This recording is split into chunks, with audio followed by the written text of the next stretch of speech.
Good morning, everybody. Welcome to another episode of the Find Your Model Health podcast. I'm very happy to have you back with me today. I'm your host. I'm Chemaines. I am nutritional therapist, integrative health practitioner, and certified iridologist. I'm very happy to have you join me with an incredible guest. But before we get into it, I want to remind you that the information in these podcast episodes is for informational purposes only and should not be taken as medical advice. Please consult your health practitioner before making any lifestyle changes because I can't afford to get sued, basically. Neither So can I. today, I am ecstatic to welcome Georgi Dinkov onto the podcast. I am one of Georgie's biggest fans. I was just saying to him that I've listened to his work so much, my Irish accent is now evolving into an Irish Bulgarian accent. I'm like over the moon. I can't thank you enough, Georgie. So, Georgie, you're an amazing specialist in biochemistry and everything to do with the body, a researcher. You're just above and beyond what I think most people even recognize in the world of the health industry. So I know not many people in Canada are going to be too familiar with you. So can you Yep. give us a bit of introduction, your background, who you are, why you got here? Yes, thank you for inviting me. Basically, my academic training is in computer science and mathematics, and I was graduating college around 2002, 2003. And at the time, because of the dot-com crash, nobody wanted to hire people with degrees in computer science. Mm, So I was forced to take up a job as a programmer, computer programmer, but at a biomedical outfit, which is basically was a non-profit doing biomedical work here in DC. Actually, they were located, they were renting space from the campus of my university I was graduating from. yeah. So I went to Georgetown University here in DC, and they were on campus. So I interviewed with them. They hired me, and that was my first job, out of the college. So my job was strictly IT, but all the people that were around me, they were all biochemists, medical doctors, endocrinologists, physiologists, psychiatrists, about 40 people, some of the brightest researchers in the world. And the job was there was a grant from the government to build a massive database of different type of proteins. Everything living is made up of proteins. So Mm, so somebody had to build up the database, and they were the consultants, and we the programmers were implementing that project. So that job continued from 2002 to about 2005. So while I was working there, basically, I was only two or three IT people, and then all these other 40 people, they will band together, they will go happy hours and to pubs and whatnot, and mm, that was really the group. We the IT people were kind of on our own, mm, and I wanted to fit in, so I started going out with them and trying to listen to the conversations and what they're talking about. Of course, didn't understand much of what was being discussed. And at some point, I said, "Okay, I kind of want to know what you guys know, and it sounds really interesting. How do I get this knowledge?" And they said, "Well, if you asked that question 10 years ago, I would have told you, go to medical school, go to like a graduate school for biochemistry. But at that point, even in early 2000s, all the knowledge that they had, they said it's already online." So yeah. they gave me a book on introductory biochemistry. They gave me a book on physiology. They gave me a book on endocrinology. They said read those. So I read them, and the conversations they were having started to sound a little more familiar, but there wasn't, I still, I was struggling. They Mm, said, "Don't worry about it. Just keep after you've read all these books, start reading studies on PubMed, right? That's the database where almost all published studies around the world are being aggregated." And they said, "Over time, it's going to click." And I said, "What do you mean?" They said, "Well," and it's actually a very good analogy. If for almost any field in life, they said, when a child is born and learns the human language, mm, nobody is telling the child, "Here are the grammar rules, here are the syntactical rules, here's the context, here's how you should be structuring sentences." Initially, everything that a child does is by imitation, right? But somehow, miraculously, over a period of about 2 years, the children actually pick up the human language and start speaking it and become masters at it. They become fluent. They said it's the same thing with the scientific disciplines. Initially, you imitate, but little by little, you're going to start making connections, and if you keep an open mind, eventually things will click and you'll actually understand what we're talking about. And mhm, over a period of 3 years, that actually kind of happened. And then after I left uh, that outfit and went to work for a commercial company in purely in IT. I basically kept that as a hobby. So I kept reading PubMed studies, kept going to occasional medical conferences. These people that I used to work with, they were still in the DC area, so I had close friendships with some of them. And whenever they were giving a talk on some disease or some like new drug, I would go and listen to the lecture because it was all medical terms. Mhm. And between 2005 and I would say 2010 and 11, basically is I just kept doing this as a hobby, and eventually started understanding most of what they were discussing during those lectures, and also what is being written in the studies that are being published on PubMed. So after that happened, basically around 2011, I stumbled upon the work of Ray Peat. Mm. And even before, when I was reading a lot of the biomedical literature, I always kept asking, okay, with all of this knowledge, how come we have not cured a single chronic disease? What is Mhm. going on here?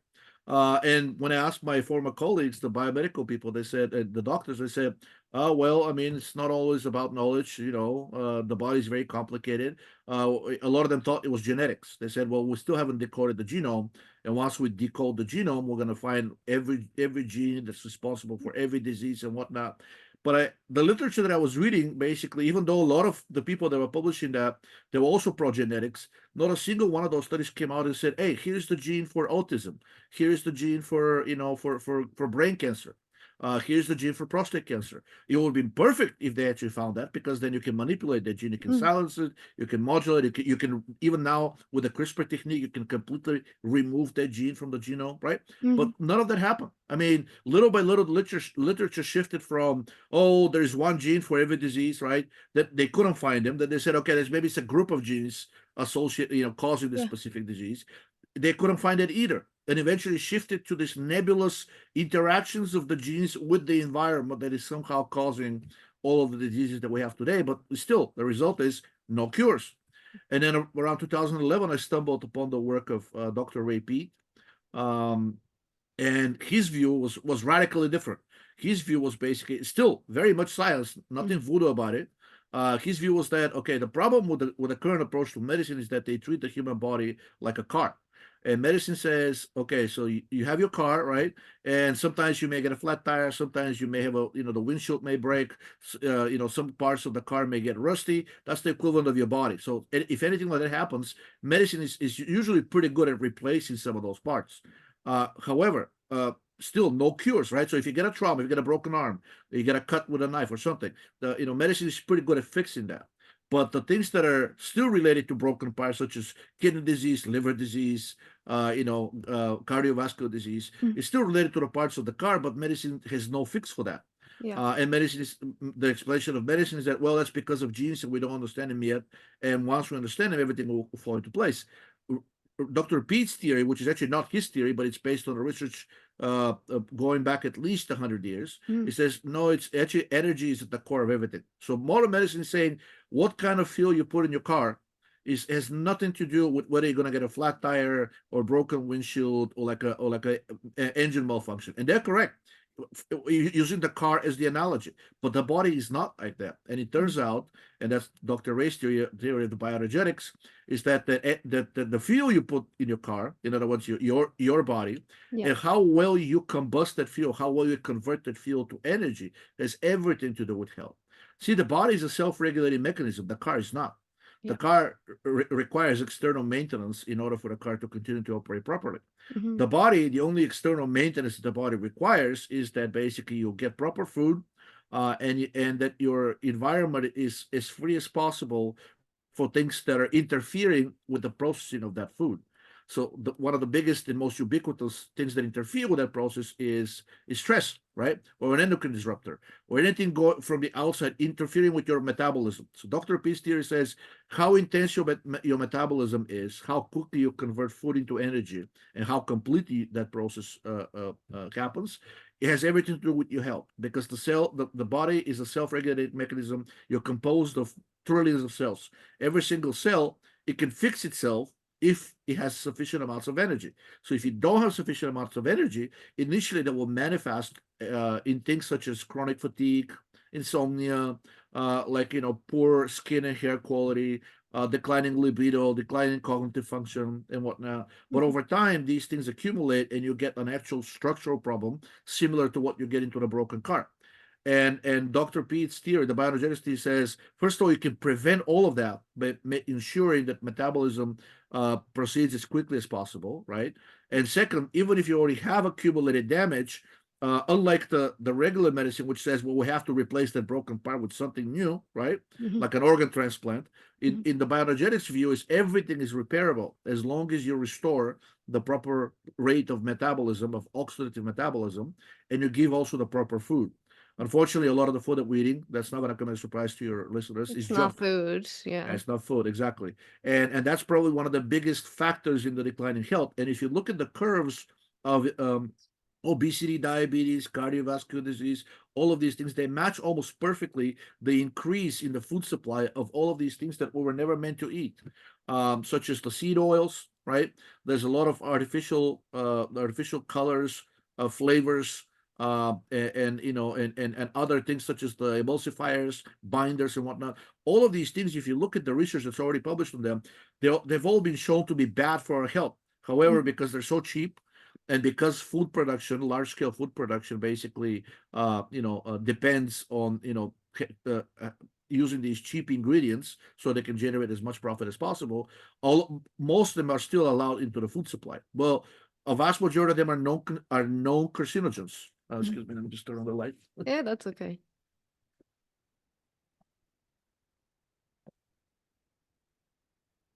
Yeah, a large number of them are known carcinogens. A very large number of them are also so-called endocrine disruptors. They act like steroids in our body, and not in a good way. A big number of them are metabolic inhibitors, so they go directly at the heart of bioenergetics. They inhibit your metabolic rate. Mm-hmm. And basically, a lot of stuff that we're ingesting and drinking on a daily basis that's really bad for us. And then when you add to that the pharmaceutical drugs, which latest research showed that in Western countries, I think 8 out of 10 people are on at least one kind of chronic drug treatment. Mm-hmm. And if you look at these drugs, many of them, the actual active ingredient is pretty bad for you. But even the stuff that's supposed to be benign, known as the excipients, are also pretty bad for our health. Silicon dioxide, titanium dioxide, talc. A lot of these artificial colors and flavors come in again as well. So really, what is happening is that in the current environment, our body, which is a self-regulating system, it cannot repair itself properly because of probably the three major factors are poor diet, poor environment, and basically in terms of stress, and then also we're bathing in toxic substances throughout our daily activities. So it's no surprise to the bioenergetic theory that everybody's sick. It's a mystery to the regular medicine, the allopathic medicine, saying, well, we don't understand why cancer rates are increasing, why cardiovascular, but because to the regular medicine, the explanation is genetics, or at least the interplay of genetics with the environment. But Or they don't provide an aging. explanation, or aging, yes. Mm-hmm. But the bioenergetics theory, everything is crystal clear because it says as soon as you start interfering with the metabolic rate, basically you're starting to create problems in the body. And probably one of the best examples, if you look at the actuarial tables in terms of death rates, your risk of dying is lowest at around between the ages of 10 and 12, Mm-hmm. which is also when your metabolic rate happens to be at the highest level. Yeah. So after that, basically, you have a steady increase in the death rate, in the risk of death, which is 100% with increasing age. And also, most people probably are familiar with the very close relationship between increasing age and also increasing rate of all kinds of diseases.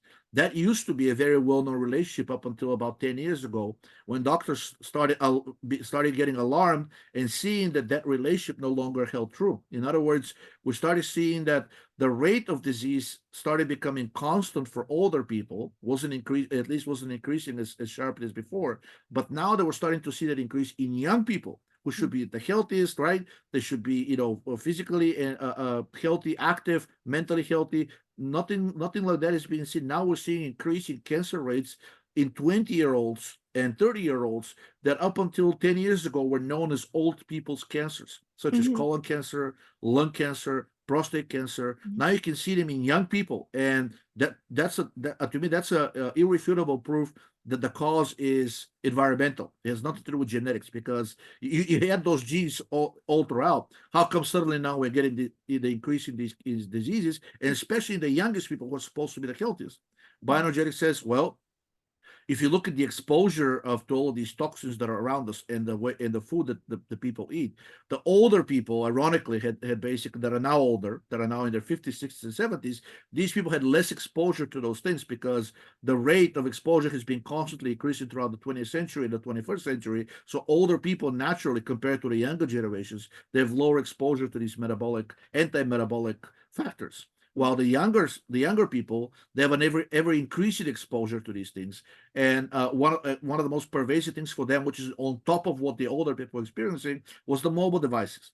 Not only are the mobile devices, when you look at the screen, are very heavy on the blue light spectrum, Mm-hmm. which is a metabolic inhibitor. It's toxic to your mitochondria. Multiple studies have demonstrated if you sleep in a room when there's even a tiny little bulb that blinks, doesn't even is on constantly, just blinks in the blue spectrum. And if you sleep in such a room, think of how many people have alarm clocks. They have like this Mm-hmm. little blue blinking light. You Or the may be asleep. TV, the red Oh, light. oh, People oh, think that's red lights are, yeah, no, they do. yeah, yeah. So if you have the blue light and basically it's blinking and you're sleeping in that room, you may think that and you may be having like a deep sleep, but actually it is affecting you because your body recognizes the presence of that light, and Yeah. over time you have a much higher risk of developing all kinds of chronic diseases when you're being exposed to this blue light. So, anyways, the younger generations are now have all the toxins that the older people were being exposed to. That number has now keeps increasing, and there are new things being added on, such as constant exposure to blue light from the devices, and also holding these devices close to your body. The electromagnetic radiation, even though the industry denied it for decades, that it's a health factor. Recently, one of the U.S. regulatory bodies recognized that EMF, electromagnetic fields, which is what the mobile devices, that's the technology that they use in order to work, that Mhm. it's a probable human carcinogen. It also happens to be a strong metabolic inhibitor as well. So perfectly aligning with the bioenergetic theory as yet another thing interfering with metabolism. So Mhm. again, everything that interfere in order for your body to be healthy, there should be nothing, or at least as few things as possible interfering with the production of energy from food. You do anything to interfere with that process, with the effective production of energy from food. Initially, you're going to get functional symptoms, like I said, fatigue, insomnia, etc. But over time, you're going to get a chronic disease. Mhm. And the theory, really, the biogenetics says, do everything possible to avoid the metabolic inhibitors. And if the metabolic rate is already low, here's some things that can raise it back potentially to what it used to be before. And over time, the body should be able to repair itself because it does have these mechanisms in place. It just needs the resources. And the resources, the currency of the body is energy, Mhm. mostly in the form of ATP, but also just the flow of electrons. The quicker it is, the basically the less potential there is for the electron comes from food to cause health problems. Mhm. So basically, for the last what I don't know 20 years, my job has been in IT, but Mhm. my hobby has been in the bioenergetics, Mhm. which I just described. Yeah, very well. And a lot of the time, it's because our hobbies interest us so much, otherwise they wouldn't be a hobby. We become masters at them. Because as you've spoke about before, if we're not thoroughly interested in a Mhm. topic, we're not going to pay attention, but we're going to be miserable doing it, which is why a Yeah. lot of people are miserable at their jobs. There is a study demonstrated that they looked at the technology startups that came out of the Western world over the last 20 years. I think only one or two of them were actually official projects that people were getting paid to create. Everything else came out as a result of a hobby. Mm-hmm. In order for the human mind to create something really great, which is usually means something sufficiently novel, so basically really takes people by surprise and changes their life completely, it has to be something that you're creatively involved with. And for the vast majority of people, the work is not that place. In fact, the work is structured in a way that inhibits creativity because for companies, creativity is always a double-edged sword, and lately it's actually a direct threat. If somebody's completely is a very creative person, the company is worried that this person is going to, I don't know, leave and steal their clients, or like leave and steal their employees and whatnot. So they Mm-hmm. devise all kinds of ways to. There's non-compete agreements, non-disclosure agreements. It's still every time you have a creative person, the company is worried about that person. In fact, in very large Fortune 500 companies, there's special teams, special divisions that are created to weed out, to find these out of the box thinkers. Mhm. And back in the day, like these people, the team would approach them and say, once they're identified, they'll offer them money and whatnot, just to create a spin-off, as long as they keep the idea within the company. Yeah. Now most of the large companies are done with this approach. They're saying, we don't like it, it's too risky, we're just going to get fired. So Yeah. now they actually have entire divisions whose job is nothing but to find out who is still creative at work, who is the one who is capable of thinking out of the box. And once these people are identified, they usually show them the door. Not because of that, they'll find some other reason. Yeah. Otherwise, they'll get sued. But companies, by and large companies do not like creative people who basically tend to be unruly, tend to not follow the rules, right? But that's really at the heart of creating everything new. And bioenergetics actually says that if you spend in a sufficient amount of time in an environment that is suppressive to your creativity, to your ability to live your life in a purposeful, meaningful way, over time that also leads to disease, because that external factor that's suppressing you, that's also a metabolic inhibitor. So Mm. over time, everything you do and everything that happens around you, it has an effect on your health by affecting your metabolism. Yeah. So being creative, having a hobby, being among people that you like and that they like you, doing new things every day, all of that actually has a boosting effect on the metabolic rate. And conversely, working in a very demeaning, oppressive, boring job that you perceive as meaningless, it's actually a very good way for you, for a very straightforward way and a direct cause for developing serious health problems down the road. A direct way to crush the human spirit. Absolutely, yeah, yeah. Speaking of which, this leads me into one of the topics of crushing the human spirit is serotonin and the whole Hmm. notion around that. Of Absolutely, yeah. course, we're told, and there's probably someone somewhere right now speaking about how you need to boost serotonin to boost those feel good hormones and to keep Mhm. you a stable, functioning member of society who is not unruly. Yeah, Um, so where do you stand on the notion of serotonin? Like I know, but my followers don't know. It's so contradictory that I yeah, love this idea. It's the truth. That's yeah. what And it is. my position, it turns out that it's actually not very controversial in the medical field. It's controversial in society because this myth has been promoted for a very long time that serotonin is the feel good, the happy hormone, right? Nothing can be further from the truth. In fact, back in the day when serotonin was being first discovered, the people working with it realized that 90% of it is produced in the gastrointestinal tract. Mhm. So they actually had a name for it called enteromin, entero meaning inside, and it's usually medically it's a synonym for your intestines. So it was basically the hormone of the intestines, right? And it has a very important role there. It controls motility. It controls basically the shrinking and the expansion of the intestines. It controls things like the hunger response, the function of the liver and whatnot. But back in the 50s and 60s, when serotonin was first being discovered, the researchers that work with it in the medical field discovered that there's a people with a condition called carcinoid syndrome. So a lot of people that have a tumor in the gastrointestinal tract, they overproduce serotonin. And if they overproduce serotonin, according to what we're being told right now, these people should be like the spitting image of mental health, right? They Mhm. should be gregarious, they should be functional, capable, they should be Happy. happy, yeah, never depressed and whatnot. It was the exact opposite. In fact, the primary symptoms of carcinoid syndrome, the mental symptoms, were clinical depression, psychosis, violence, aggression, really extremely antisocial behavior.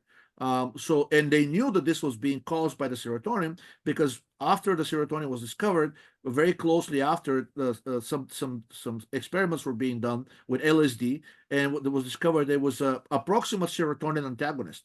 So when they gave people something that blocked the effects of serotonin, at least partially, all of their symptoms resolved, at least mentally. So that's a direct proof that serotonin was the cause of all of these bad mental health symptoms, which are the exact opposite of what we've been told serotonin should cause.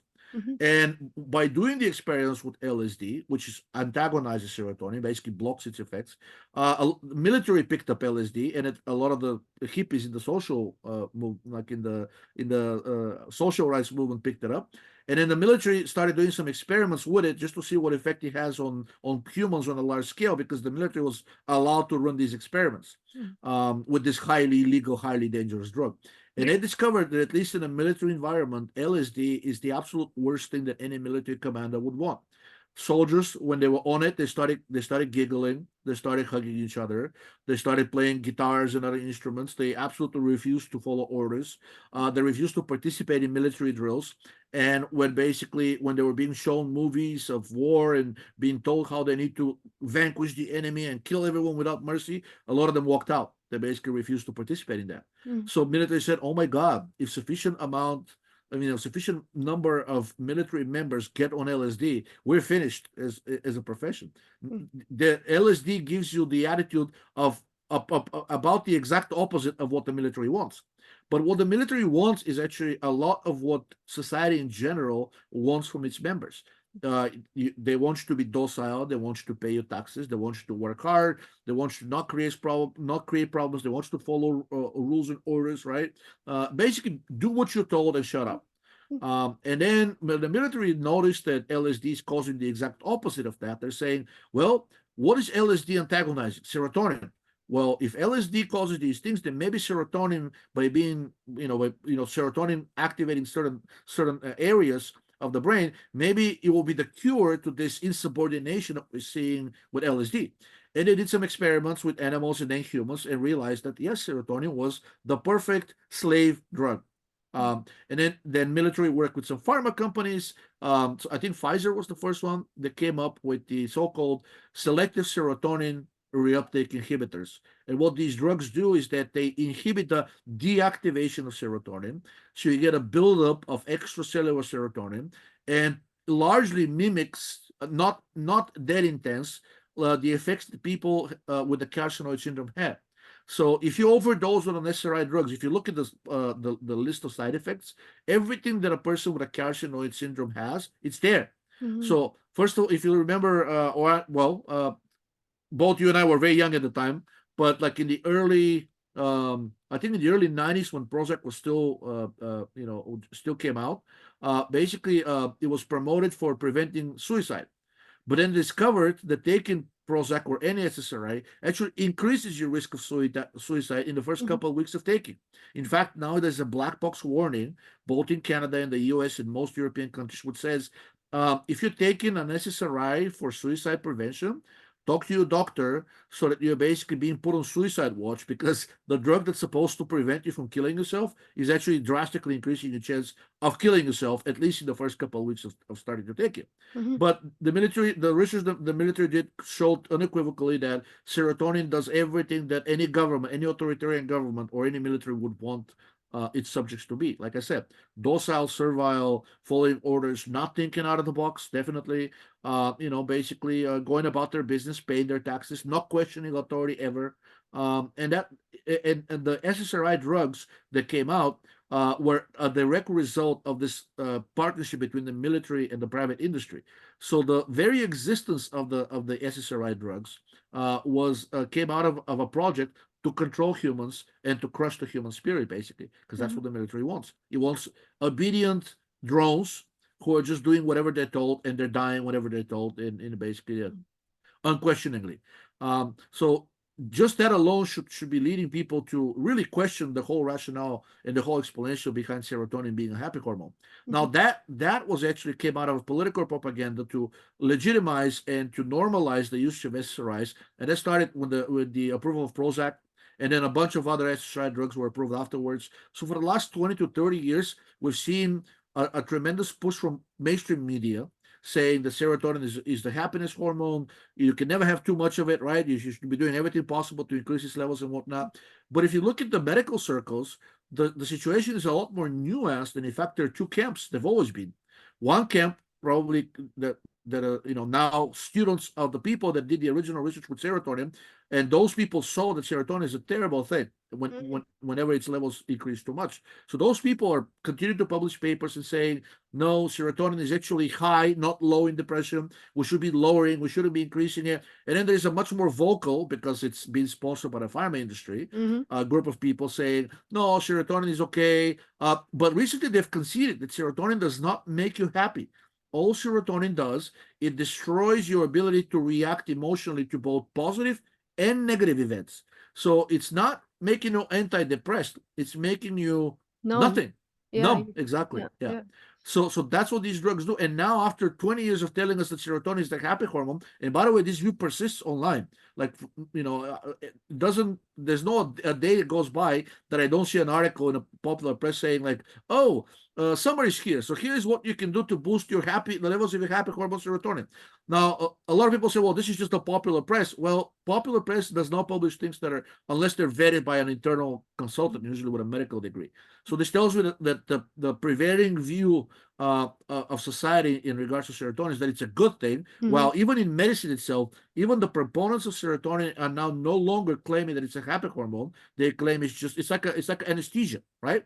So when I give you an anesthetic and you have pain, it doesn't make you happy. It just numbs the pain, right? So serotonin does the exact same thing, but it also completely removes your reaction to positive things, such as going to a party or seeing a person you love, right? So think about it. Would you take a drug that came out of research, and the whole point of that research was to crush the human spirit and create slaves, right? And now, basically, now we're finding out that this chemical that the new drugs promote, serotonin, is not only not happy, but it basically makes you exactly a drone, right? So it's really not something that we want to be taking, but it goes way beyond mental health side effects. So even if we assume that serotonin has some good effects for mental health, which it does not, um, basically it's if it's increased even slightly but for a prolonged periods of time, it's the primary driver of a process called fibrosis, and that process, no matter which organ it happens to, is currently considered irreversible, currently considered progressive, and almost always either lethal or requires replacing the organ which it has affected. Examples of fibrosis are cirrhosis of the liver, that's a fibrotic disease. There's something called pulmonary fibrosis, right? Invariably lethal. The cirrhosis, which is the liver fibrosis, that's also lethal unless you get a liver transplant. But even if you get one, these people don't tend to live very long because eventually they get organ rejection, they die. So then you have like so you have pulmonary fibrosis, which is invariably lethal. You get cardiac fibrosis, also known as heart failure. That's also lethal unless you get a transplant, but even then you only survive for a few more years after that. You can get also retroperitoneal fibrosis, which is almost always lethal. And all of these things, it was demonstrated that serotonin was the cause of them, because in animal studies, at least, when the animals were given anti-serotonin drugs, that are kind of based on LSD, the same molecule was used as the starting point.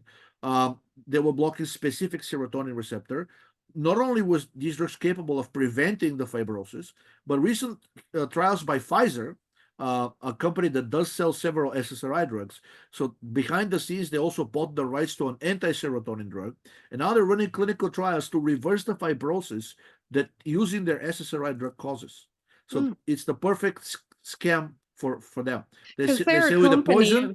Yeah. the poison and the remedy, right? So they're going to give you an SSRI drug and say, okay, you take this for your depression or your bipolar disorder and whatnot, and it's not going to work. It's going to make you numb. But then they'll convince you that this is what a normal person looks like, right? And since you're no longer depressed, I guess you'll accept it.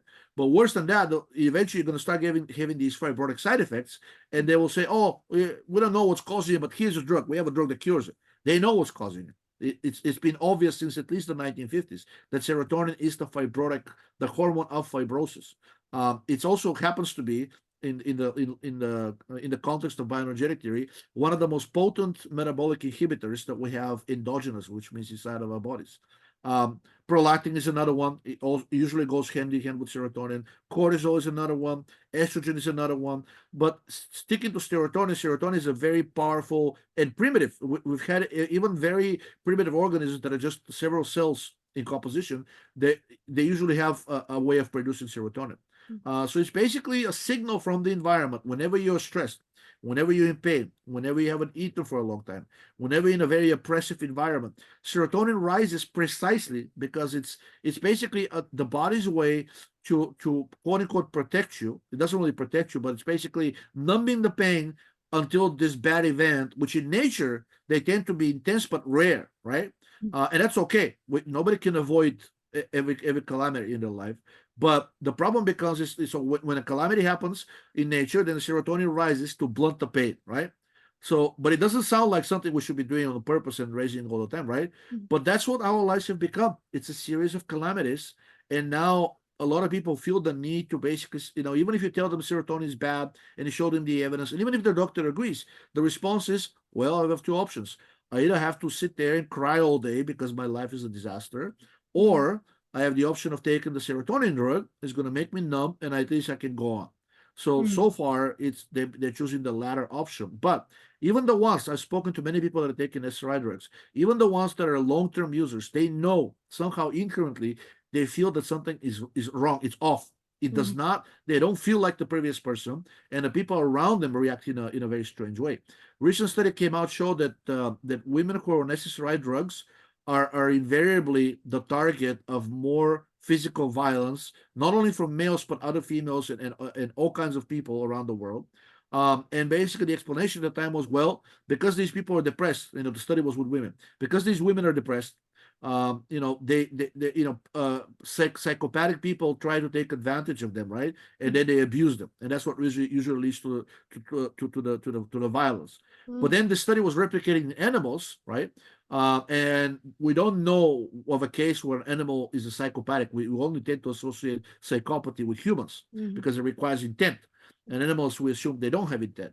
But when they try to replicate the same study with animals, the exact same thing happened. The animals that were given the SRI drugs became targets of attacks by their peers for no apparent reason. And they weren't behaving very differently either. So there's something that serotonin does that makes people kind of like, I don't know, invite bullying, even from people. Pheromones, maybe? Yeah, I would say pheromones because serotonin raises your levels of estrogens. And basically, depending on how high the estrogen levels are, high estrogen levels have been known that if a woman has high estrogen levels, it's known to attract aggression from other women.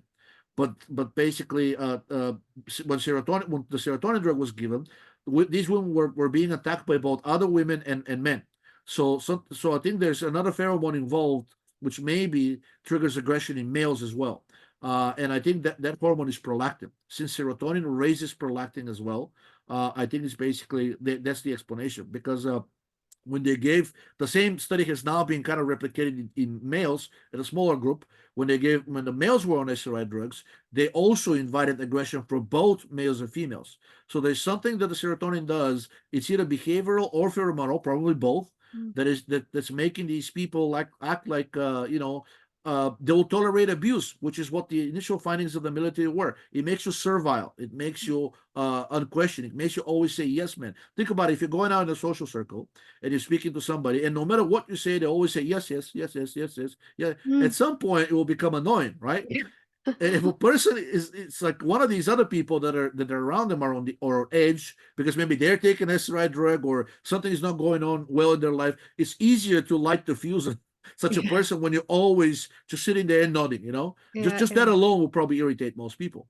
Oh, Uh, yeah. If you're an intelligent person and you want a proper response. Exactly. So something about servility, and that has been documented in many studies outside of SRI drugs, just the behavior of servility over time invites abuse. I think it just, people just, it's not just psychopaths. Initially, the psychopaths who try to take advantage of the vulnerable person, but then the onlookers, they look at the reaction of the abused, and if the abused never puts up any fight and just sits there and kind of like keeps nodding and keeps accepting it annoys the people around them that this person is so servile, so they kind of attack and to punish even more, saying like, "Well, you should be fighting back." And Well, if you're it's not the notion of you have to stand up for yourself. Like exactly, people will exactly, get frustrated and like you can't let them bully you exactly, or whatever. exactly, and Yeah. at some point you're basically saying like, "Okay, we may defend you once or twice, but it's annoying to see a person who just sits there and takes so much abuse without doing anything." Right? It's just inherent in our nature to at some point be like, "Listen." This is not a human behavior to sit there and act like a slave. You have to stand up for yourself. And if that person refuses, I think over time it would invite aggression from all kinds of people, not just the psychopaths. Well, I want to move on to estrogen. We've kind of touched on it, but before we do, I was looking at Dr. Jim Fallon's work, the neuroscientist, who a lot of his research is around psychopaths and Yeah. serial killers and all Mm-hmm. that fun stuff. And he was showing true brain scans and hormonal testing that psychopaths and serial killers had higher levels of serotonin than the Mm-hmm. average person, Absolutely, yeah. which Every is, single one of them. And by yeah. the way, even scary research, if you look at the recent mass shootings and over the last 10 years, every single one of these people was on at least one psychotropic drug, in the vast majority of cases, an SSRI. Mm.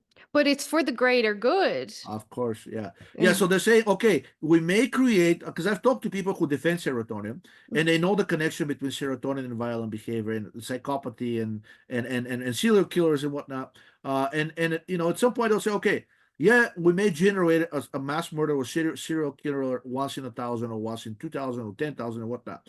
It's worth it because all the other people, like that were kind of like prevented from either killing themselves or killing others if they weren't on a drug, Mm, they basically we're taking care of them. So it's a cost benefit analysis. And to them, it's basically saying, well, if we didn't give the SRI drugs to this large population, all of these people would have done crazy things too, you know, because their life sucks so much, right? And like I said, now it's become a series of calamities. In nature, calamities are intense but rare. And mm, then you have good times, or at least like the calamity goes away. Not so in our normal lives. We don't have, you know, that many big calamities, but we have like a small number of extremely annoying, unavoidable calamities. mm, And in animal research, this is known as CUMS, chronic, unpredictable, mild stress. It's a mm, very reliable way to induce depression. mm, And basically, what we're seeing is that a lot of these people that are under chronic unpredictable mild stress are developing depressive symptoms. And the psychiatrists are saying, well, if you don't treat them with SRI drug, they're going to commit suicide, or they're going to kill somebody, or they're going to do other crazy things at work or in the family. mm, But there's never been a research showing what happens if you don't give them SRI drugs. In fact, there has been, but only one. It shows that 80% of depression resolves on its own as long as the life circumstances of the person change. mm, So sometimes there are things you cannot change, like a loved one dies or something, you know, irreparable happens. But those tend to be by and large rare, and people recover even from them mm, as long as you don't continuously stress them. So if you see a depression that does not resolve by itself, whatever is causing the depression is there, okay? And one of the worst things to do is just treat the symptom, which is what the depression is, and then just things continue unchanged. Because if the person stops reacting, like your depression is a reaction to a crappy life, mm, and if your life circumstances do not change, then neither will the depression. mm, And by removing the depressive symptoms, you're basically removing the signal that you're getting from the environment. Things are not going well, right? mm, Something needs to change sometimes drastically. mm, And if you remove that symptom, then you say, oh, everything's fine, right? Well, I could be in an abusive relationship or like absolutely toxic job, or maybe working too much, or working meaningless, you know, doing meaningless things that are crushing me. So all of these things can cause depression. The signal is, well, don't do these things anymore, right? Or mm, change a partner, change even your family if you have to, right? mm, But when you remove the depression, that signal is not there anymore, so people continue, you know, as nothing has happened. And I think that's a very bad thing because, like not only their life continually becomes worse because the stressor has not been removed, but like I said, over time they started inviting abuse from others because it makes you look like this person who just cannot stand up mm. for his or her rights, right? And sometimes it's obvious to the people around you that somebody's abusing you, right? And instead of walking away or doing something to stop the abuse, you're like, it's just life, and move on. And now Uh, you're more miserable and more miserable and more, and it's just a ripple effect. and you're also getting the side effects of the high serotonin eventually disease-wise. Mm, So not only your life is miserable, at some point you're gonna get hit by a disease, and then it really messes you up because you're like, okay, I've done nothing wrong, right?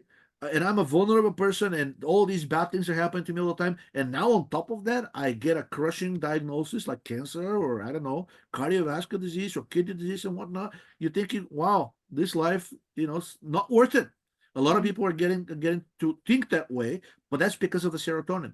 yeah. Um, Multiple studies have shown that if you wean off successfully off of the SSRI drugs, in the vast majority of cases, people do not want to go back on them. Just Mm. the general feeling is that whatever I was on while I was taking those drugs, it was not me. I Yeah. don't know who it was, but it was not me, and I don't want to be that person anymore. Mm. So that's why now psychiatrists strongly recommend against ever trying to wean off of your SSRIs, even though there are newer drugs that are approved, and they only agree to change the drug if there's irrefutable evidence that you're going to do something crazy while still on that old SSRI drug, like you're starting to act violent or threaten to kill yourself or you attempt to suicide and whatnot. Only then they will switch you to the new drugs, which are much more serotonin antagonistic than before. But they don't advertise them that way. They say, oh, they raise the levels of norepinephrine, they raise the levels of epinephrine, Mm. they inhibit the uptake of dopamine, which is the opposite of serotonin. Mm. And but all of these drugs have one thing in common: they're now working in a way more opposite to serotonin than the SRI drugs. They're And those blocking. drugs, Yeah. exactly, yeah. Mm. But they don't want to say that way because then it means, okay, why were you giving me the serotonin drug if now you're Mm. telling me that the new drugs that are blocking serotonin are better? So what Mm. were you giving before? Poison? And they're It's okay. both by Pfizer. It's a Yeah, little it bit says whenever coincidental. you start saying that, the psychiatrist will say, well, that's your depression talking. It's not you, so I'm going to ignore it. Yeah. Okay, well, I'm watching the clock here, because I want to be respectful of your crazy schedule. I would love to touch on because they everything goes hand in hand what we're talking about, and it's not all doom and gloom. It would seem that way, but this is Yeah. more educating people. Like this is what the truth or the research has led us to find is truthful. So Uh-huh. estrogen. Um, I think at this stage, more and more people are becoming aware that estrogen is very problematic, but Mhm. more so than people understand. Like estrogen, it stimulates systemic inflammation, Yep. slows down thyroid function, Yep. slows down metabolism, is one of the Mhm. main drivers of serotonin and Yes. cancer. Yes. So the first couple of bits, one of the biggest is that estrogen or estrogen is a female hormone. It is not. It is not. Men produce as much estrogen as females, depending on the cycle of the female, like which phase of the cycle the female is. But after menopause, which is supposed to be like another myth that menopause is a state of estrogen deficiency. It's Mm, not true. If it was, so basically, if estrogen, we know that there's breast cancer, and the vast majority of the cases are caused by estrogen. It's known as estrogen receptor positive breast cancer, and the treatment has always been given anti-estrogen drugs or so-called aromatase inhibitors, which inhibit the synthesis of estrogen, and that has been the treatment, right? But it's been known for a very long time that men produce a significant amounts of estrogen themselves, mostly in their fatty tissue.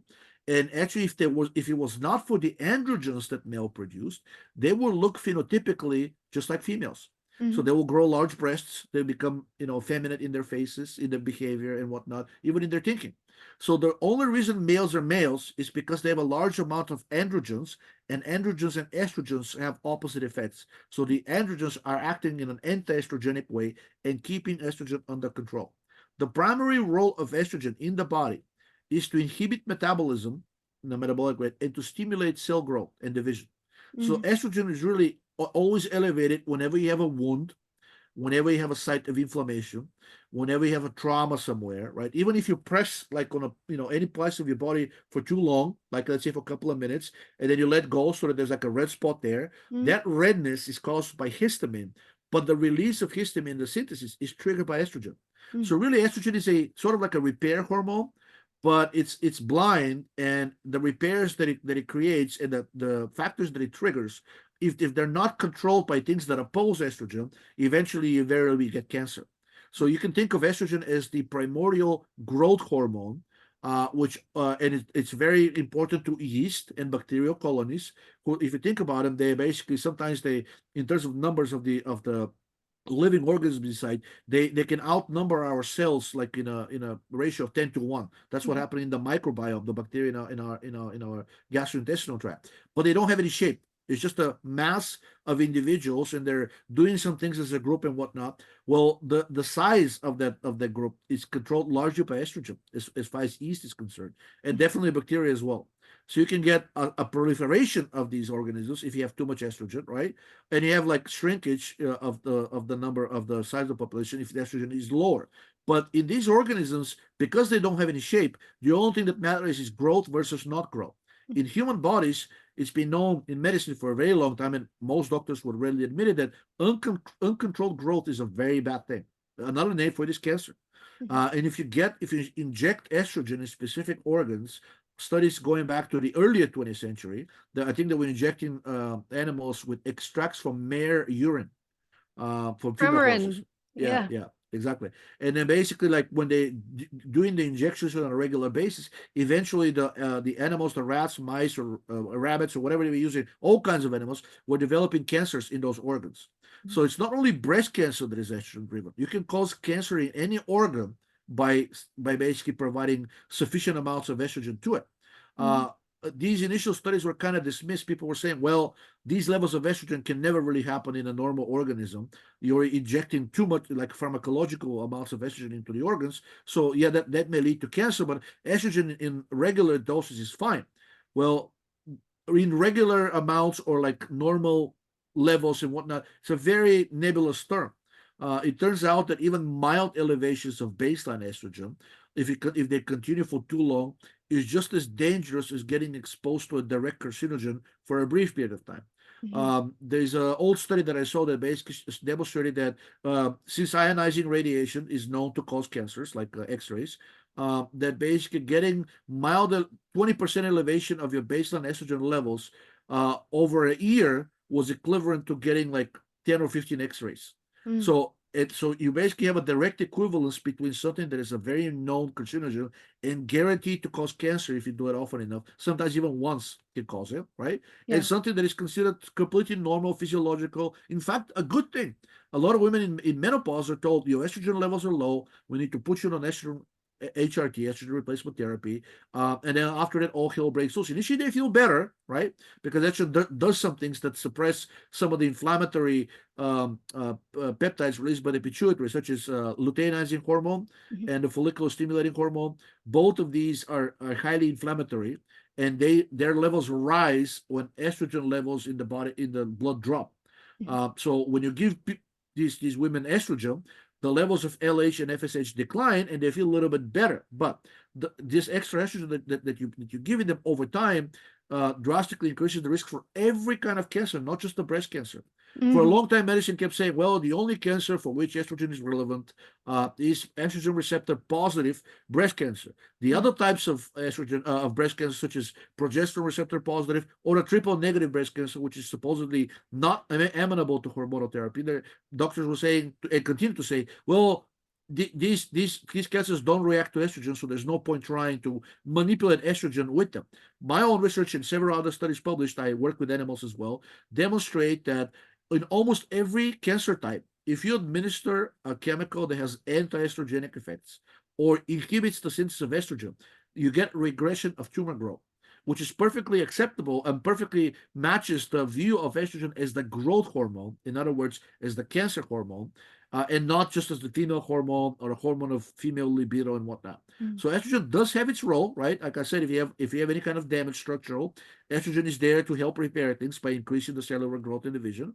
But after the repair is done, something needs to turn off the effects of this increased amount of estrogen, which happened because of the repair need. And that's something in the female organism is progesterone. And in the male organism, we also produce, males also produce progesterone, but a smaller amount. The main anti-estrogenic factor in the male organism is the androgens, such as testosterone and dihydrotestosterone. In the female organism, it's progesterone. In fact, I think most gynecologists don't say it, but there's actually official test which is called the progesterone to estrogen ratio. So Mm-hmm. they will test your progesterone and your estrogen, and then they'll divide the progesterone by the estrogen levels, and that ratio should be at least 100 to 1 in favor of progesterone. In fact, 100 to 1 is considered the bare minimum. If you have 100 to 1, you're at the bottom limit of what's considered healthy. Anything lower than that, you're considered estrogen dominant. And even for a normal and healthy looking person, the doctor will be worried. The doctor Mm-hmm. will tell this woman, look, the estrogen levels are higher than I would like it to be, the relative estrogen levels, because they're in relation to progesterone. So The upper limit of that is 500. So you Mm, want basically, and multiple studies have shown that anything lower than 300 in favor of progesterone, you're already asking for trouble. You're already starting seeing things like increased rates of autoimmune disease, increased rates of cancer, increased rates of actually mental disease. Since estrogen stimulates the synthesis of serotonin and cortisol, these two things are now known to be the cause of depression and not the cure of it. It's perfectly expected and logical to expect higher estrogen levels will actually cause mental health problems as well. mm, Um, yeah, metabolic problems because estrogen is actually a thyroid hormone synthesis inhibitor. And people who are taking estrogen are often seeing, mostly women will take the estrogen, that are starting to gain weight, and the doctors are usually explaining that with like either if because sometimes often the when you give the woman the HRT with estrogen, doctors add a synthetic progestin as well. So mhm, they're usually blaming the synthetic progestin, but all those studies when women were given only estrogen as therapy for menopause demonstrate that estrogen by itself is perfectly sufficient to accelerate the weight gain way more than the group that didn't get any estrogen. yeah. So we are getting uh, I should say fatter with age, and that's directly tied to the decline in our metabolic rate, which is proven beyond any reasonable doubt. Mm, But what most doctors don't want to acknowledge, even though that's also proven beyond any reasonable doubt, is that estrogen is a powerful metabolic inhibitor. And if you give it to menopausal women who are supposedly low on estrogen, they gain more weight than the women who did not get any estrogen. mhm, And basically, yeah. So the myth of the estrogen in menopause, yes, there is low estrogen in the blood during menopause, and also low progesterone. And that is the reason for that is that the levels in the blood are largely determined by ovarian function. Ovaries are the primary source of progesterone and estradiol for women. Ovaries are the equivalent; they're the female gonads. They're the equivalents of the testicles in males. So during menopause, the ovaries fail, right?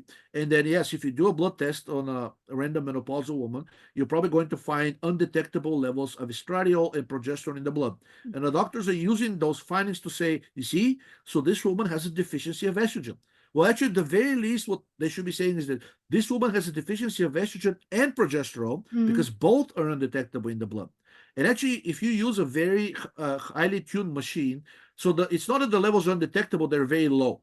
So if you actually use a more sensitive machine and you actually measure the levels of the estrogen and the progesterone in the blood, they are very low, but they're still detectable. mhm, And if you quantify them and then calculate the progesterone to the estrogen ratio, you will see that in menopausal women, it's actually about 20. So remember what I said, anything, so 100 is the bare minimum. yeah. Anything below 300, you're asking for trouble. Anything below 100, you're in a serious trouble. So in menopausal women, that ratio is about 20.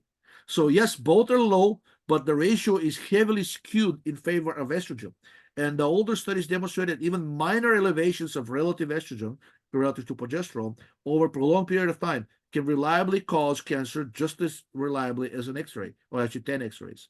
So you are actually, even by the official definition, if you look more carefully at the blood, menopause is a state of dramatic relative estrogen excess. But that's not even half of the problem. The other half is that estrogen is capable of being produced in every single cell in the body. And if you actually look at tissue levels of estrogen in a menopausal woman, you will find that they're off the charts, especially in tissues that have already have developed cancer. So when a woman develops breast cancer, especially the estrogen receptor positive breast cancer, often they get biopsies just to see the cancer, how aggressive it is, basically what stage it is, right? Mm, But they also measure hormonal levels. And the women with estrogen receptor positive breast cancers, the levels of estrogen are sky high, much so in blood they're almost undetectable, but even in blood there's a relative estrogen excess. But if you look at the tissue levels, there's zero progesterone there, and there's a tremendous amount of estrogen. So the ratio of progesterone to estrogen in tissues, especially if people with cancer, whether it's breast cancer or any kind of cancer, is probably close to zero. So mm, you have unmitigated effects of estrogen, and we said earlier that estrogen is nothing but the primordial growth hormone, the cancer hormone. Now medicine try to argued this away and said, well, it's only for women with breast cancer when we see these extremely high levels of estrogen into their breast tissue. But that has actually been refuted. Multiple biopsies have been done on different cancer types. And because for most of them, they're not considered endocrine related cancers, in other words, hormones are not involved in them, very rarely you'll have a biopsy which also gets the hormones analyzed. But mm, whenever the hormones do get analyzed, no matter what the cancer type is, the estrogen levels are always sky high, which is consistent with its role, as we said earlier, of a growth hormone, of a cancer hormone.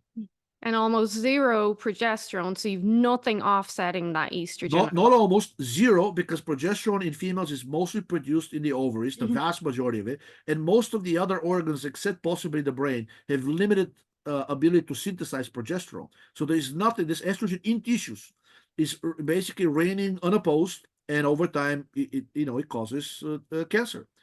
In males, basically the estrogen, if you look at, there's something called the andropause, not an official disease, not an official classified disease, Well, we but could it's there. argue. Yeah. Yeah, we can argue, but if you go to the doctor, you will not get diagnosed with andropause. You may Mm, get diagnosed with something called hypogonadism, and mm, that's the same thing. Oh, mm, basically the exact same symptoms. What really means is you're not producing sufficient amounts of testosterone. However, that's not true. You are producing, even at older age, usually sufficient amounts of testosterone, unless there is a problem with the testicles or you're hypothyroid, which also happens. But in people who are not hypothyroid, and even if you look at very old males, they're producing about the same amounts of testosterone as younger males. The problem is a lot of that testosterone gets converted into estrogen. yeah. So just as the ratio of progesterone to estrogen exists in females, and it has to be in a certain range in order for the female to be healthy, a lesser known and not officially recognized, there is a ratio of androgens to estrogens in males, and that also has to be in a specific range in order for the male to be healthy. Mm, And that ratio seems to be the minimum is 50 to 1. So in that progesterone to estrogen, 100 is the minimum. For androgens to the estrogen ratio, it's 50 to 1. And at 50 to 1, you're already seeing problems. What you really want it to be is 100, 200, even 300 to 1. So mm, that ratio also exists, and you can calculate it, and you can see on blood tests and whatnot. But if you look at an older male, in the blood, you will see lower levels of testosterone and also lower levels of estrogen. So this has led to some doctors to argue that andropause is the exact same thing as the menopause. Estrogen declines in both conditions, and for males, testosterone, which is the estrogen antagonist, the main one, and for females, progesterone, they're also decline. So they're starting to give some older males, they're trying to put them on estrogen replacement therapy as well.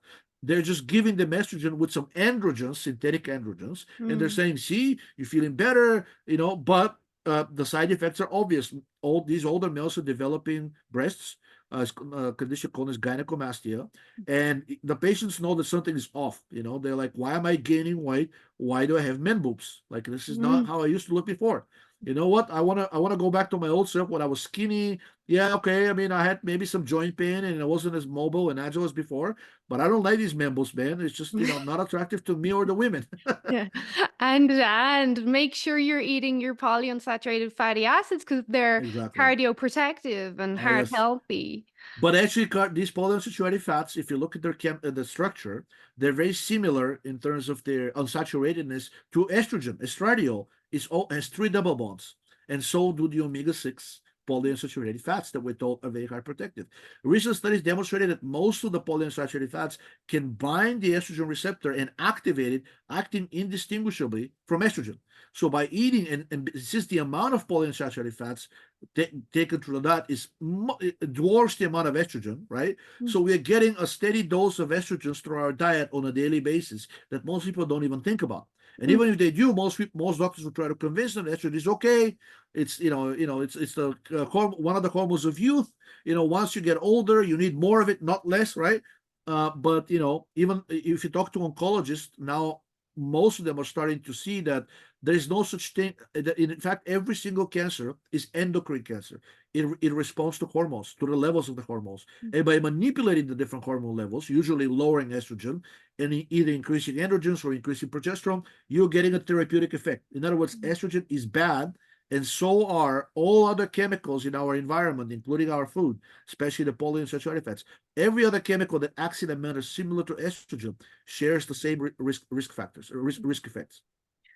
We've got a few minutes left. Just to elaborate on what you just said there, polyunsaturated fats, they can manipulate your estrogen. They will Mhm. increase estrogen in your body. You're consuming these. I would say they will increase it. They amplify its effects, Mhm, and also even if you had a complete lack of estrogen in the body, because these molecules are structurally similar to estrogen, they can go and activate the same pathways that estrogen does. So they are dietary estrogens. Mm, There's a term used in medicine called xenoestrogen. In other words, xeno means foreign. So it's an estrogen that doesn't come from your body but from the outside. So polyunsaturated fats are xenoestrogens. Things that come from plastics, such as bisphenol A, like a lot of the bisphenols, structurally very similar to estrogen, they're known also as xenoestrogens. So mm, anything that you intake from the environment or you're exposed to by touch or rubbing off on your skin, sunscreens is full of xenoestrogens. mhm, A lot of things in your household, like the coating, the paint coating on the walls, on the furniture, the fire retardants that in the furniture or the carpet, a lot of them are contain chemicals that are actually xenoestrogens. And mhm. you're rubbing those, you're touching them, and all hormones they readily absorb through the skin. So if you do this on a daily basis, you're getting a very high supply of estrogens on top of what you already have. So really, I don't know of a single person that lives in a modern society that is not estrogen dominant. It's just not Mhm. possible because naturally we have a certain amount of androgens as males to protect us from the estrogens.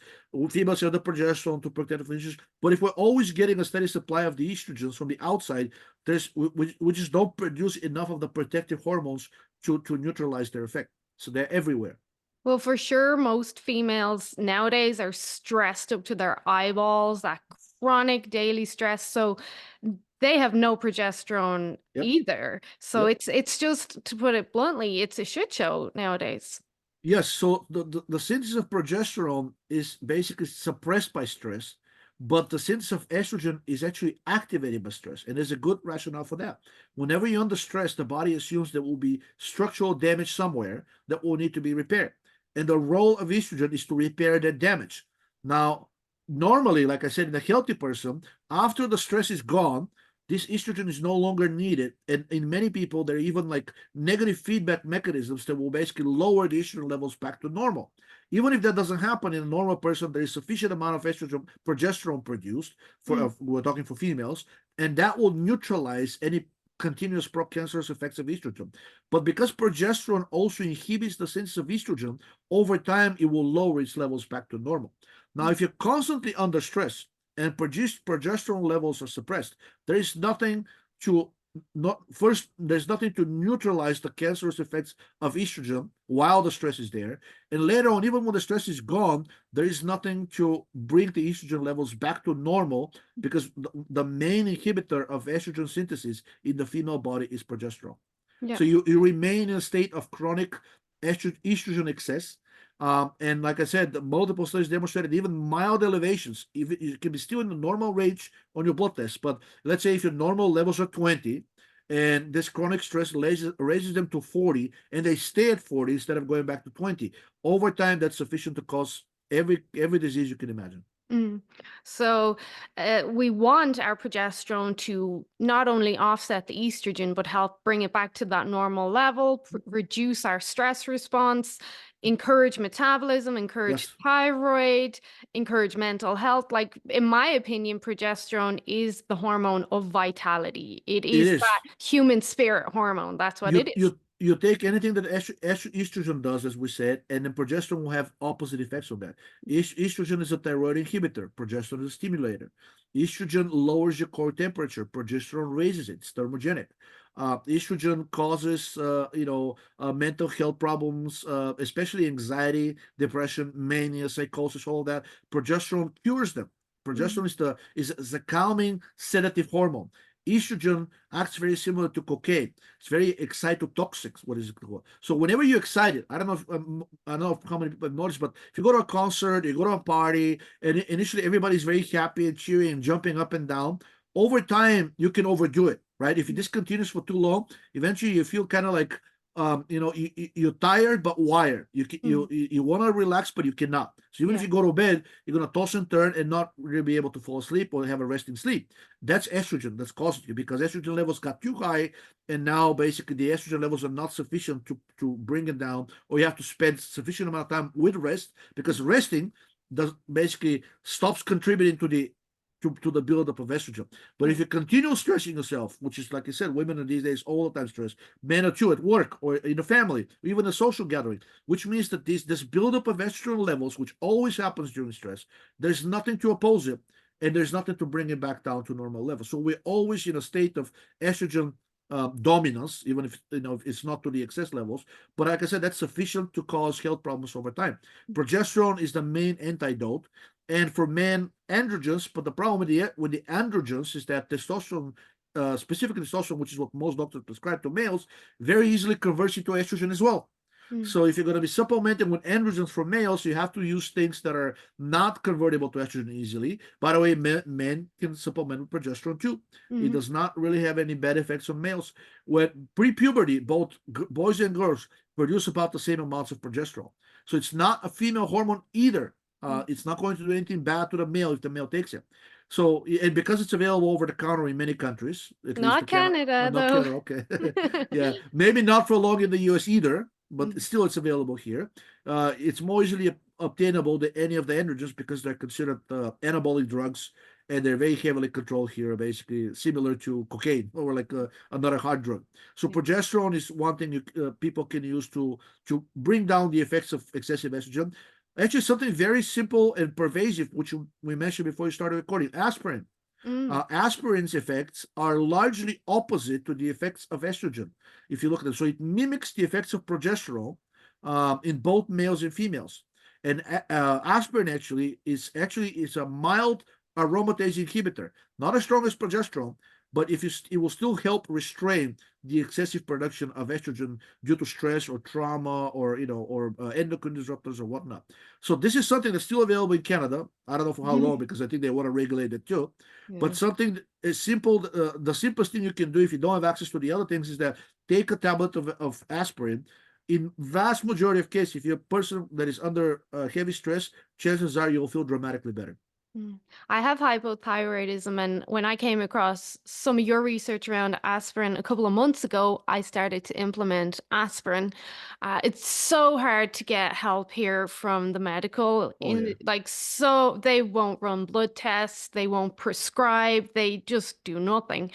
So I started the aspirin along with lots of other practices, a lot of Ray Peat's Mhm. recommendations. But anyway, my metabolism went through the roof. Wait, I'm on fire all the time. So aspirin, of course, helps to Mhm. um, exacerbate progesterone's current activity. I do supplement with bioidentical progesterone as well, but also supportive to the thyroid and then the anti-inflammatory aspect. So back in the day when there was no thyroid supplementation available for hypothyroid people, the treatment was very high doses of aspirin, like 6 to 8 grams daily was equivalent to giving them thyroid medication. So aspirin acts almost identically to thyroid, but it requires much higher doses to achieve the same effects. However, if you're not severely hypothyroid, which they call clinically hypothyroid, if you're mildly hypothyroid or just under chronic stress and not hypothyroid yet, aspirin can actually prevent you from getting into the hypothyroid state. And even if you're mildly hypothyroid, it can alleviate it to the point where you feel normal again Mm, without the need for thyroid medication. mm. But for severe cases, if your TSH is above 10, I think that's the definition of clinical hypothyroidism. If you have Well, like, I mean, Ray would argue that it was anything yeah, above one, and exactly. yeah. So they've revised that. Now they've lowered the normal range used to be up to 6, and Mm, they were saying between 6 and 10 it's subclinical hypothyroidism, over 10 is clinical hypothyroidism. But now they revised the upper limit of the range down to 4, and they now talking about revising it even lower. There's a study which I sent to Ray, and I think he quoted in one of his articles, found that no person that they examined, they had a TSH over 2, mm, was healthy. mhm, Every single one of them had at least one chronic issue. And then the people who had TSH below 1 naturally were the healthiest. mhm. Yeah. I see them here and people are being sent home with a TSH of 7 and my eyes are just what? Like this Wow. is insane. It's Yeah. insane. So, but back to the aspirin and I'll let you go after this. I'm only doing low dose, 81 milligrams every morning with my coffee, black coffee, Yeah. and a few minutes later I'm on fire. I can feel my metabolic rate increase I'm double checking the temperature. It's insane how effective it works. I heard you mention this before, and also Europeans, we can speak pretty fast.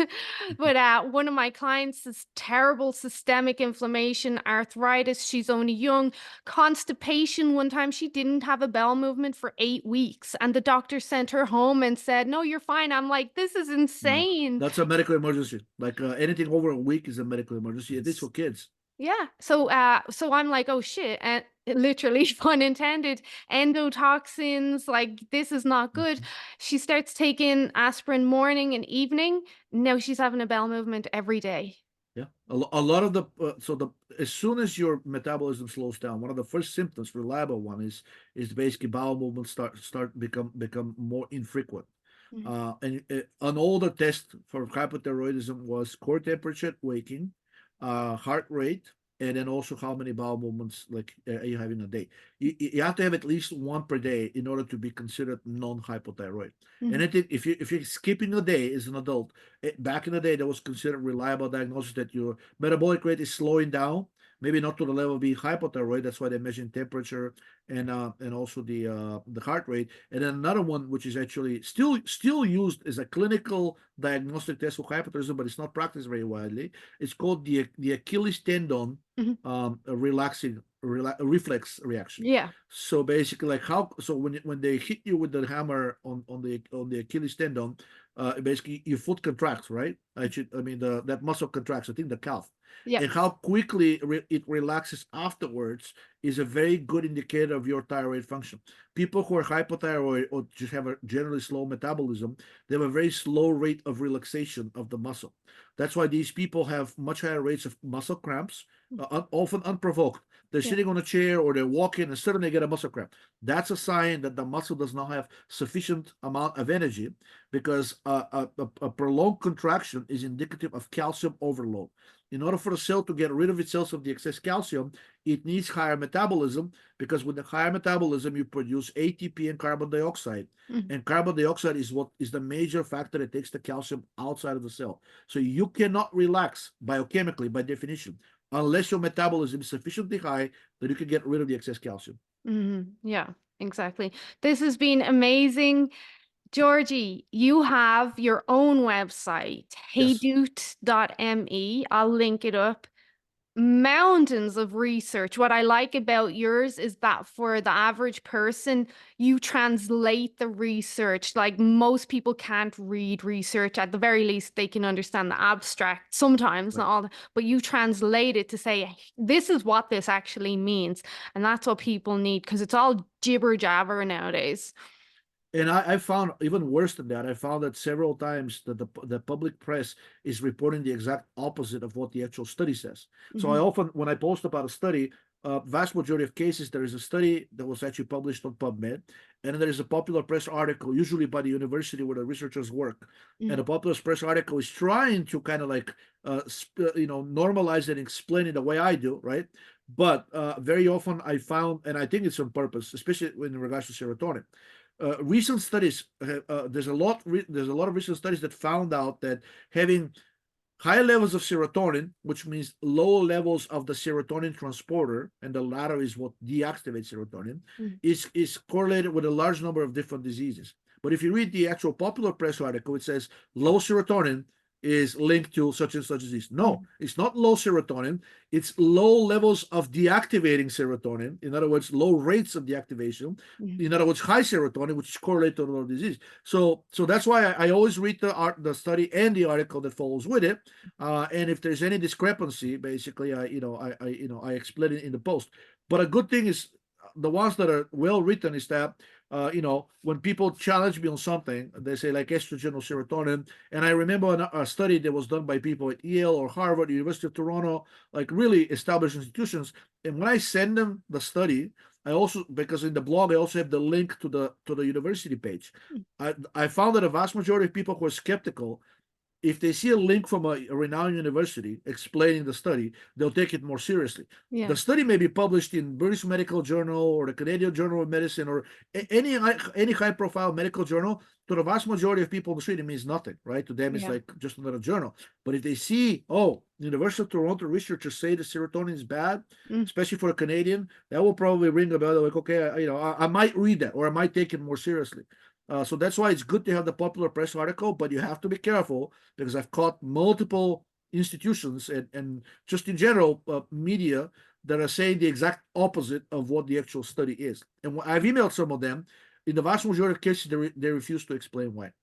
I even say, okay, at the bottom of the article, it says that if you find something that's wrong in the article, please email so we can correct it. Okay, I'm emailing you, and I'm telling you that the study says the exact opposite of what you are saying, and I even quote from the study's abstract or the discussion section of results saying the exact opposite of what you are, and then they respond back saying like, well, thank you for your consideration, but our editorial team has determined that the current version of the article will stay.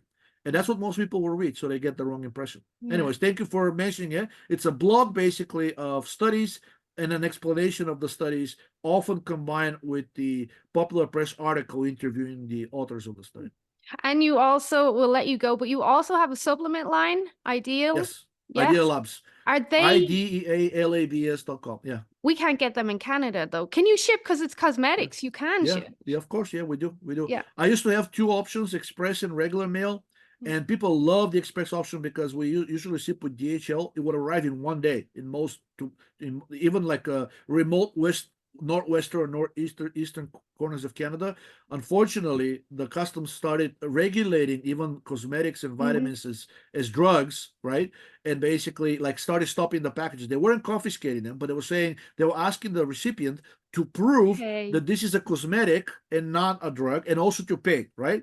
But so I stopped the express mail, but the regular mail, knock on wood, still goes through. No problems with it so far, so it can still ship. So yeah, a the lot of website Canadians have PO boxes in the States as well, and so I'll encourage everyone to check that out. Thank you so much, Georgie, for your time. The website is IDEALABSDC.com. So Idea Labs, like labs for idea, and then DC because we're located in DC. IdeaLabsDC.com. And you also provide a lot of unheard of supplements that not our generic D3, even niacinamide is pretty common nowadays. You're doing a lot of other stuff that we're not being told about, shall we say.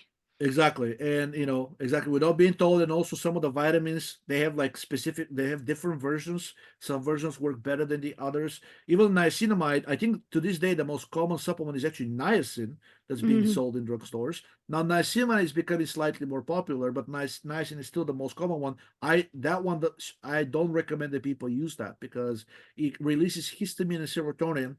And as we mentioned during the podcast, these are not good things you want to have elevated for too long. And the reliable sign of that is you get a flush reaction from niacin. The flushing, the redness is caused both by histamine and serotonin. So niacinamide is better, but also the vitamin B1. Most of the vitamin B1 sold, in the pharmacies, in the grocery stores, does not have a very good absorption. Still works, but there's better versions of it. So we try to develop products that basically have the highest absorption and bioavailability, right? And have the most research behind it supporting its use. That's the rationale behind the entire company. Studies and basically evidence why something should be used versus another, right?